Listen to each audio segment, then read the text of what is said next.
In today's video, I'm going to teach you how to share your calendar in the new Outlook. Whether you're coordinating schedules with coworkers, planning events with family, or simply ensuring that everyone is on the same page, sharing your calendar can make life a whole lot easier.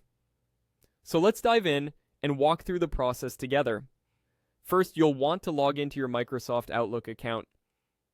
Head over to your preferred browser and navigate to the Outlook login page. Once you're there, you'll see the Sign In button right on the front page. Click on that, and it will prompt you to enter your login details. So go ahead and type in your email address and password. If you've entered everything correctly, you should be able to simply click Next to proceed to your Outlook dashboard. Now, once you're in your Outlook account, your main focus should be the left-hand corner of your dashboard. You'll notice an array of icons there, and among them will be the calendar icon. Click on this, and it will bring you directly to your calendar view. This is where all your scheduled events and appointments are neatly displayed.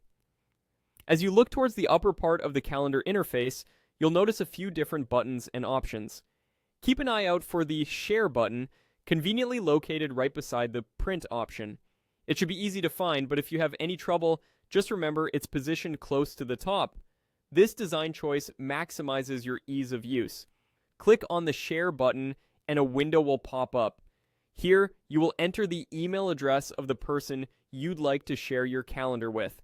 Make sure to double check the email address for accuracy, as this ensures that your calendar will be shared with the right person without any hitches. And that's it.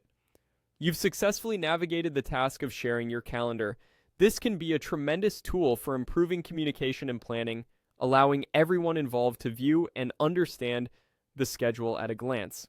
It really streamlines the whole process, making organizing life just that much simpler. Thanks for following along, and if this video helped you, make sure to stay tuned for more tips and tricks to enhance your Outlook experience. See you in the next video.